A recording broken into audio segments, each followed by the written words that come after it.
A repeal of Don't Ask, Don't Tell, while controversial, is related to the National Defense Authorization Act. It's an issue that belongs in the Armed Services Committee.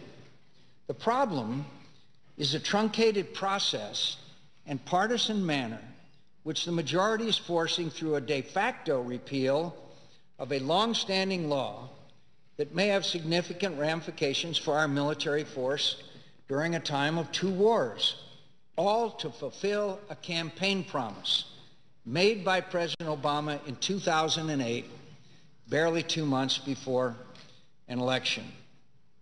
I want to make one thing very clear. I do not oppose or support the repeal of Don't Ask, Don't Tell at this time. I do oppose taking legislative action prior to the completion of a real and thorough review of the law. A complete survey to evaluate the impact of repeal on the men and women serving in our military should be concluded before moving forward. And when the Senate does consider taking legislative action, that action should be based on the survey of our men and women in uniform and their leaders. Unfortunately and inexplicably, the majority is following an opposite approach. It is pushing for a vote on the Don't Ask, Don't Tell law before the Defense Department has concluded its survey of the opinions of our force on an important matter that will directly affect them and their families. The majority is doing this in complete disregard of the views of our men and women in uniform, as well as our force service chiefs, the heads of the Army, Navy, Air Force, and Marines, who are responsible for the battlefield effectiveness of their services. All four of the military leaders wrote letters encouraging Congress to wait until the completion of the survey of the force before taking any legislative action on Don't Ask, Don't Tell.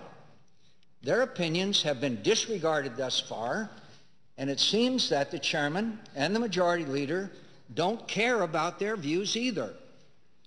Now, the majority will say that this amendment does not actually, quote, repeal Don't Ask, Don't Tell.